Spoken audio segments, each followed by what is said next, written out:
نبی پاک علیہ الصلوۃ والسلام نے ایک شخص سے پوچھا کیا دعا مانگ رہے ہو؟ تو اس نے کہا یا رسول اللہ میں اللہ کی بارگاہ میں صبر کا سوال کر رہا ہوں۔ تو حضور فرمانے لگے صبر تو مصیبت پر ہوتا ہے۔ یا رسول اللہ پھر کیا مانگوں؟ آپ ان جملوں اور لفظوں کی گہرائی کو سمجھیں، صبر کے لیے تو پہلے مصیبت آئے گی پھر صبر آئے گا۔ تو یا رسول اللہ کیا مانگوں؟ فرمایا تو رب سے عافیت مانگ۔ مانا کیا ہے؟ مصیبت آئے کیوں؟ اللہ تجھے اپنی حفاظت کے حصار میں لے لے، وہ وقت ہی کیوں آئے کہ جب تیری طبیعت الجھ جائے، جب تو پریشان ہو جائے، جب تو تو اللہ سے عافیت مانگنا۔ جب تو عافیت مانگے گا تو اگر کبھی مشکل آئے گی بھی نا تو خدا پھر اپنے فضل سے مشکل سے نکلنے میں رستہ بھی بڑی جلدی عطا فرمائے گا اور تیرے اوپر فضل فرمائے گا۔ عافیت سے بڑی نعمت کوئی نہیں اگر کسی کو میسر آئے تو۔ ایک بزرگ تھے، ہر وقت اللہ سے عافیت مانگتے تھے، ہر وقت اللہ سے عافیت مانگتے تھے، ہر وقت عافیت مانگتے تھے۔ لوگوں نے پوچھا، لوگ ان کو صالح جانتے تھے، نیک سمجھتے تھے کہ حضور آپ اور کوئی دعا مانگتے نہیں، عافیت ہی مانگتے ہیں۔ فرمانے لگے میں مانگا کرتا تھا شروع میں، بعد میں خیال آیا ہے اور بھی دعائیں مانگا کرتا تھا، یہ احساس بعد میں نصیب ہوا۔ فرماتے میں مزدوری کرتا تھا، مال برداری کرتا تھا، ایک جگہ پہ ڈیوٹی کر رہا تھا تو تھک گیا، اور وہ جو کام لینے والے لوگ تھے ان کا رویہ بھی بڑا ترش تھا، تکلیف ہوئی۔ تو میں نے اپنے مالک کی بارگاہ میں عرض کی مالک اگر 2 روٹی بغیر مجھے مشقت کے مل جائے دن میں تو تیری بارگاہ تو بڑی کریم ہے۔ کہتے ہیں میں نے یہ دعا مانگ لی، ذرا میں تھوڑا آگے بڑھا تو 2 بندے آپس میں لڑ رہے تھے، میں ان کی صلح کرانے کے لیے، انہیں بچانے کے لیے آگے بڑھا تو میں جس کو چھڑا رہا تھا دوسرے نے میرے اوپر ضرب لگا دی، میرا بھی سر پھٹ گیا۔ تھوڑی دیر کے بعد وہاں پولیس آ گئی، وہ تینوں کو لڑنے والا سمجھ کے اٹھا کے لے گئے، مجھے جیل ہو گئی۔ 2 روٹیاں بغیر مشقت کے روز ملنی شروع ہو گئی۔ دعا مانگی تھی نا کہ یا اللہ 2 روٹیاں مل جائے نا بغیر مشقت کے، کہتے ہیں وہ 2 روٹیاں روز ملتی، کوئی کام نہیں کرنا پڑتا تھا، پر جیل ہو گئی۔ فرماتے میں بڑا پریشان تھا، روز روٹیاں پابندی سے آتی اور بہترین آتی، کھانا ملتا۔ پھر کچھ عرصے کے بعد میں نے سوچا کہ یار یہ دعا تو قبول ہو گئی نا تیری، اب تو اگر اس پر کوئی الگ بات کرے گا تو وہ تو غلط کرے گا۔ کہتے پھر خود ہی میرے دل میں اللہ نے بات ڈالی اور میں نے عرض کی مالک 2 روٹیاں نہیں، مجھے تو عافیت چاہیے، مجھے تو عافیت دے، میرے اوپر تو کرم فرما، تو نظر رحمت کر، جے ایک قطرہ بخشے مینوں، ایک قطرہ بخشے مینوں تے کام بن جاندا ہی میرا، مہربانی کر عافیت عطا کر۔ فرماتے پھر خدا نے کرم کیا، کہاں سے اسباب بنے میرے جیل سے چھوٹنے کے، کون کون میرے ضمانتی بنے اللہ ہی جانتا ہے۔ فرماتے ہیں دروازے بھی کھل گئے، رزق بھی ملتا ہے، صحت بھی میسر ہے، سجدہ بھی کر لیتا ہوں، سویرے تلاوت بھی کرتا ہوں، شام کو مدینے والے کی بارگاہ میں رج کے درود و سلام بھی عرض کرتا ہوں، میں ممکن ہوتا ہے تو کسی غریب کی داد رسی بھی کرتا ہوں۔ اب سمجھ آئی ہے ربنا آتنا فی الدنیا حسنۃ وفی الآخرۃ حسنۃ وقنا عذاب النار۔ اب سمجھ آئی ہے رب سے جب بھی مانگنا ہے عافیت ہی مانگنی ہے، اس سے کرم مانگ۔ ہم نے محدود دعائیں رکھی ہوئی ہیں، محدود، وہ جی فلانا کام میرا ہو جائے تو بھئی وہ ایک ہو گیا، اس کے بعد پھر نئی ٹینشن بن جائے گی، نہیں میں جی بچوں کی شادی کر لوں جی پھر میں فارغ ہوں۔ آپ شادی کر کے دیکھیں لاگو پتہ جائے گا کیسے فارغ ہوتے ہیں۔ آپ یہاں رکتے کیوں ہیں؟ آپ خدا سے عافیت کیوں نہیں طلب کرتے؟ اس کی بارگاہ سے وہ کیوں نہیں مانگتے کہ جو ایک قطرہ ملے تو دنیا اور آخرت کے سارے کام ہو جائے؟ اس سے اس کی رحمت کا سوال کرے، اس سے اس کے کرم کا سوال کرے۔ اللہ کی بارگاہ میں بھی حاضر ہونا اور جچی تلی اور جناب ناپ تول کر اور محدود چیزوں کا سوال کرنا، مالک سے مانگے، اور وہ جب دیتا ہے تو دیتا بھی بے حساب ہی ہے، وہ جب عطا کرتا ہے تو کرم کے دروازے کھول کے عطا کرتا ہے، ورنہ تو ایک الجھن سے انسان نکلتا ہے دوسری میں الجھ جاتا ہے، ایک گتھی کو سلجھاتا ہے۔ پھر اقبال رو پڑے تھے، کہنے لگے میں عقل کی گتھیاں سلجھا چکا ہوں، یا رب مجھے صاحب جنوں کر دے۔ اللہ یہ بڑا میں نے ہیر پھیر دیکھ لیا، مجھے دیوانہ بنا، اب مجھے جنون ہو، اب میں کسی کے لیے رویا کروں، اب میں کسی کی یاد میں تڑپا کروں، اب میں رات کسی کے لیے میری آنکھیں بیدار رہیں۔ یہ بڑی ہو گئی دنیا داری، عقل کی گتھی حالانکہ نہیں سلجھتی، اور اقبال کہتے ہیں عقل کی گتھیاں سلجھا چکا ہوں، یا رب مجھے صاحب جنوں کر دے۔ اور پھر کہنے لگے بجھی عشق کی آگ اندھیر ہے، اب یہ مسلمان نہیں، یہ خاک کا ڈھیر ہے، تو مٹی بن کے رہ گیا. کیا کہاں اپنی ساری توجہات کا قبلہ کس چیز کو؟ میرے عزیزو، اللہ سے عافیت. جب تک یہ مزاج نہیں ہم بناتے کہ مالک سے عافیت کا سوال کریں، اپنے آپ کو اپنے رب کے حوالے کر دیں، اس کی رحمتوں کے سپرد کر دیں، اتنی دیر تک زندگی میں ٹھہراؤ نہیں آتا، قرار نہیں آتا. مشکات میں موجود ہے، اللہ کے پیارے رسول صلی اللہ تعالیٰ علیہ وسلم تیمارداری کے لیے گئے تو صحابہ کرام فرماتے ہیں وہ بندہ نا اتنا پتلا نحیف اور لاغر ہو گیا تھا جس طرح چڑیا کا بچہ ہوتا ہے، کمزوری ضعف طاری تھا. تو محبوب کریم نے اسے دیکھا تو بڑے کریمانہ انداز میں کریم فرمانے لگے، تو کوئی دعا نہیں مانگتا، تو عافیت نہیں مانگتا اللہ سے؟ عرض کی یا رسول اللہ صلی اللہ تعالیٰ علیہ وسلم، میں نے اپنے رب کی بارگاہ میں عرض کی ہے مالک قیامت کا عذاب بڑا سخت ہے، میں نہیں برداشت کر سکتا، تو نے اگر مجھے کوئی سزا دینی ہے تو یہیں دے لے، قیامت کو نہ دینا. تو کہتے ہیں محبوب فرمانے لگے سبحان اللہ، او خدا کے بندے تو رب کی سزا دنیا میں بھی نہیں سہ سکتا. اللہ سے یہ بھی سوال نہ کر، تو رب سے کہہ ربنا آتنا فی الدنیا حسنۃ وفی الآخرۃ حسنۃ وقنا عذاب النار. تو رب سے دنیا میں بھی حسنہ مانگ، بھلائی مانگ، تو آخرت کے لیے بھی بھلائی مانگ، تو اس سے عافیت کا سوال کر. تو نے یہ سوال کیوں کیا؟ عرض کی یا رسول اللہ کرم ہو گیا ہے، مجھے سمجھ آ گئی ہے، اب میں اسی طرح ہی کروں گا. عزیز دوستو، ہم کہاں سہ سکتے ہیں؟ ہم دنیا میں رب کی سزا ہم نہیں سہ سکتے، ہم کمزور ہیں، تو گرمی نہیں سہ سکتے، شدید سردی نہیں سہ سکتے، شدت کی بھوک لوگ نہیں سہ سکتے، کوئی آزمائش نہیں سہ سکتے. وہ جو لوگ بعض اوقات کہہ دیتے ہیں نا جی فلاں چیز ہمارے اعمال کا نتیجہ ہے، تو میں کیا کرتا ہوں نہ کو یار، ہم تو یہ بھی نہیں سہ سکتے، ہم کہاں برداشت کر سکتے ہیں، ہمیں تو وہ معاف ہی فرمائے. ہم حساب والے ہے ہی نہیں، ہم تو صرف معافی والے ہیں. ہم سے نہ حساب پوچھے، اس نے حساب پوچھا تو پھر تو بڑی مشکل ہو جائے گی. اگر اس نے حساب پوچھا تو بڑی رسوائی ہو جائے گی. اگر حساب پوچھا تو مشکلات سامنے دکھائی دینے لگ جائیں گی. ہم سے تو وہ درگزر والا معاملہ کرے، ہم سے تو وہ کہے جا میں نے محبوب کے صدقے تجھے معاف کیا، جا تیرے لیے رحمت اور بخشش والا فیصلہ کیا. وہ کوئی سبب اس کی رحمت کسی سبب کو دیکھ لے اور درگزر کر لے. یہ جو ہم نبی پاک کی امت ہے نا، تو یہ ہمارے گرد اللہ کے فضل اور اس کی رحمت کا حصار ہے، یہ حصار ہے ہمارے گرد. وہ درویش نے کہا تھا نا کہ کروں شکر کتنا اور کروں فخر کتنا کہ تیرے کرم نے مجھے فائز المرام کیا. دیکھو بنا کے سید عالم کا امتی مجھ کو گناہ سے پہلے ہی بخشش کا انتظام کیا. ابھی میں نے غلطی کی نہیں، لیکن مجھے حضور کا غلام بنا دیا، بخشش کا بندوبست پہلے ہو گیا. اپنے مالک سے بیمار بھی اس سے عافیت مانگے،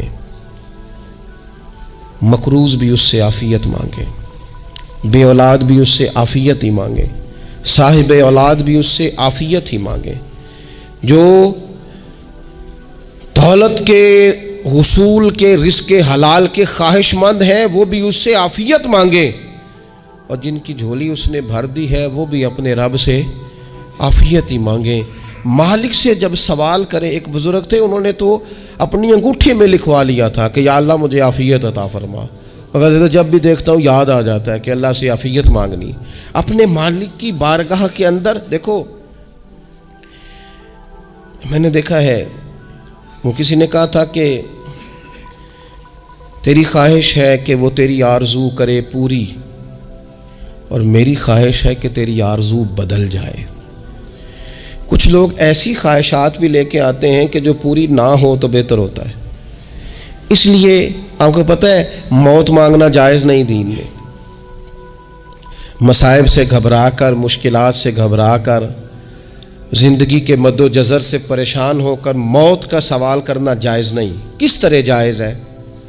ان لفظوں کے ساتھ دعا کر سکتا ہے کہ یا اللہ جب تک میری زندگی بہتر ہے مجھے زندہ رکھ، اور جب میرا دنیا سے جانا بہتر ہے پھر تو مجھے اپنی بارگاہ میں بلا لے.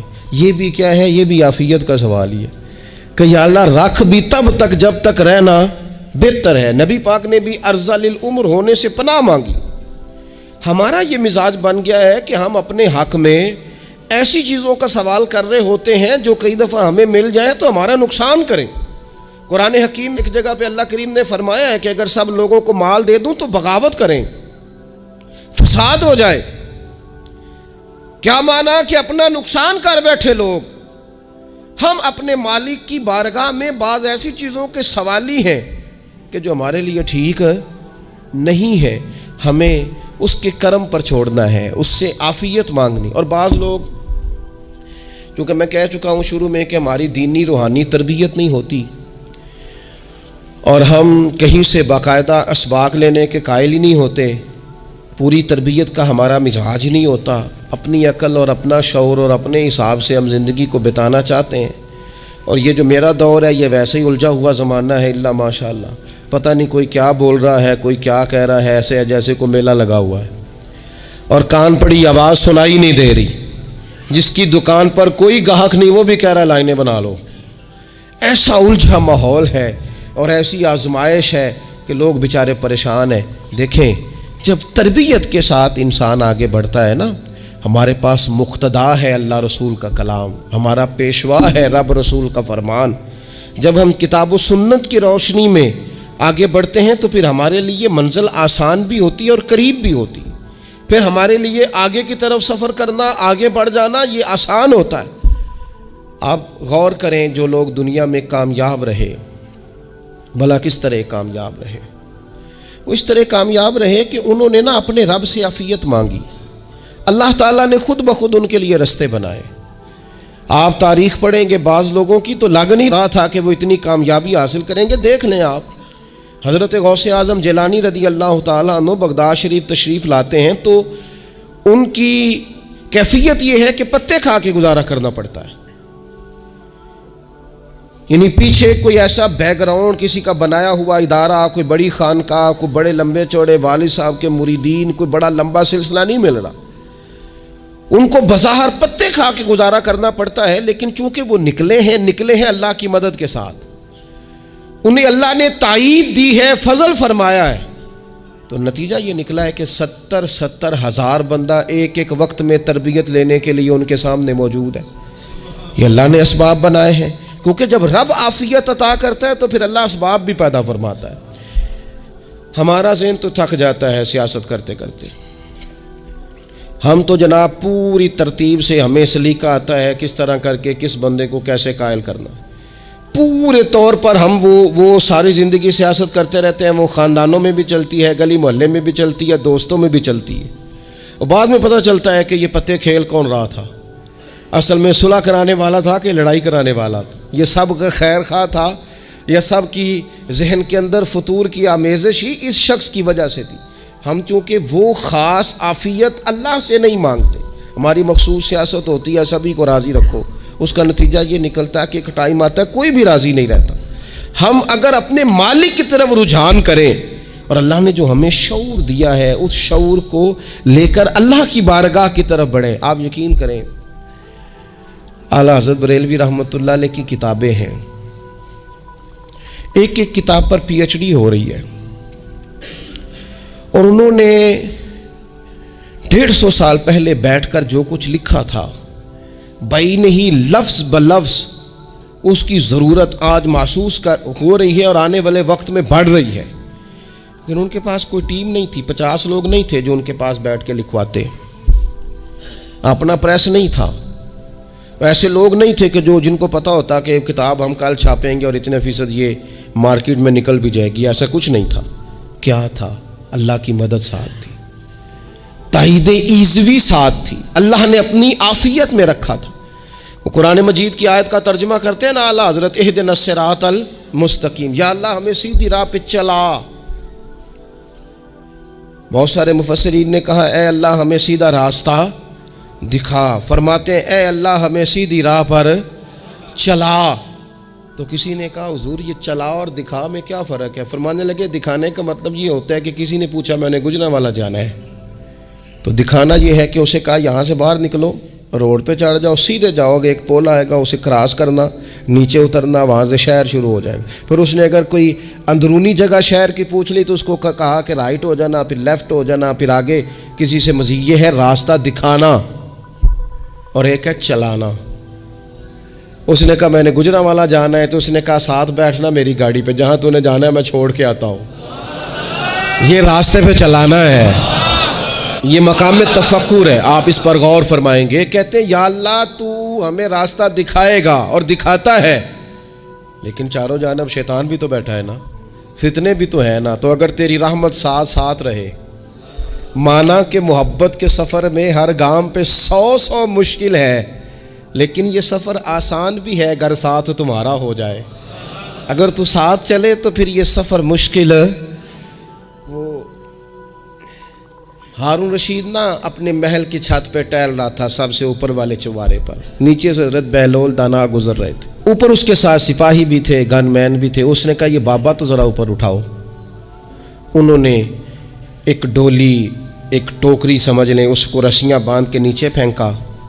نیچے جو سپاہی تھے ان کو کہا کہ یہ بابا جی کو پکڑ کے اس میں بٹھاؤ۔ انہوں نے جبرن تھاما بابا جی کو، اس میں ڈالا، اوپر والوں نے کھینچ لیا۔ 2-3 منٹ لگے۔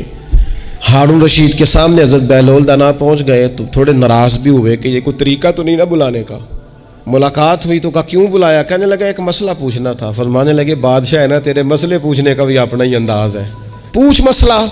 کہنے لگا بابا پوچھنا تھا کہ آپ اللہ تک کیسے پہنچے؟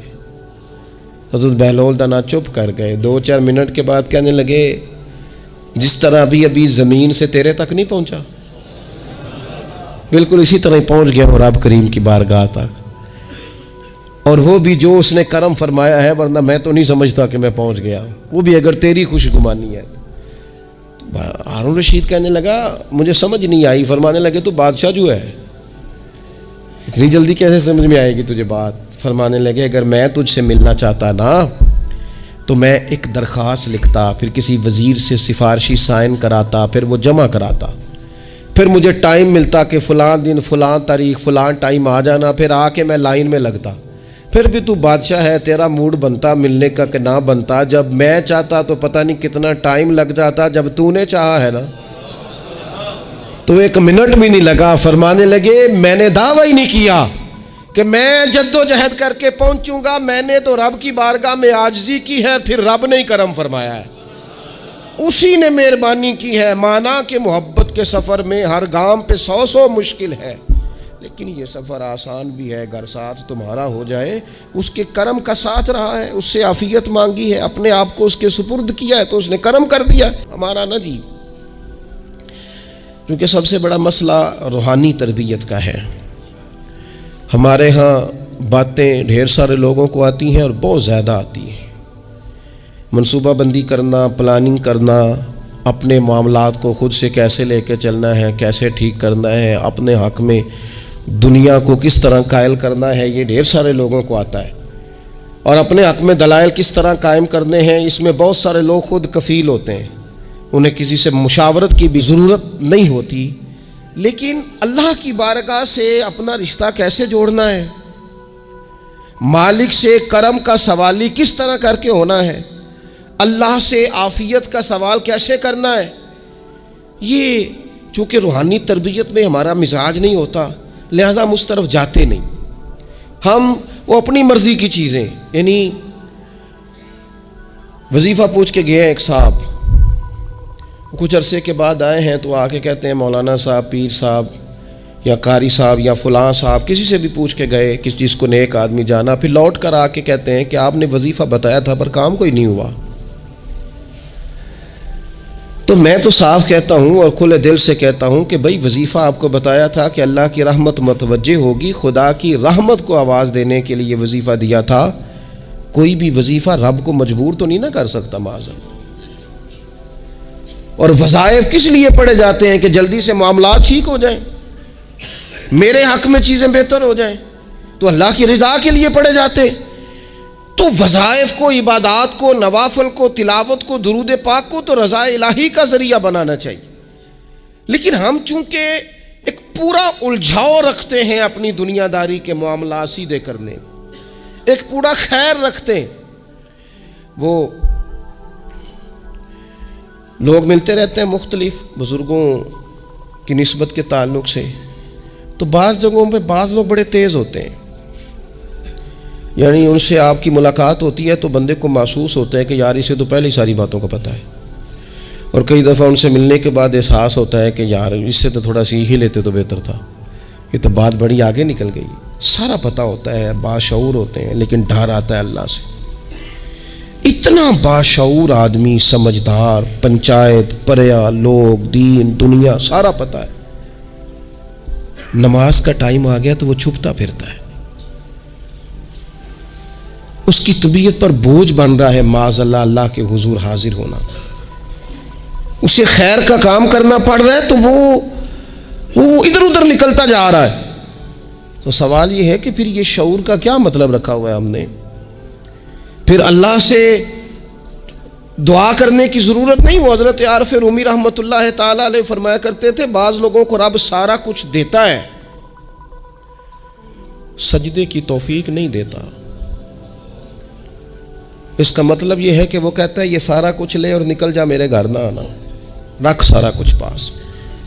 رب سے عافیت مانگی جائے، اس سے اس کا فضل مانگا جائے، اس سے اس کا کرم مانگا جائے۔ اللہ کے پیارے رسول صلی اللہ تعالی علیہ وآلہ وسلم اس عافیت مانگنے پر زور دیتے، توجہ دیتے۔ میں آپ کو صحیح بتاتا ہوں، رب نے اگر کسی بندے کو عافیت میں رکھا ہو نا تو حالات کیسے بھی برے چل رہے ہوں اس کا بگاڑ کچھ نہیں سکتے۔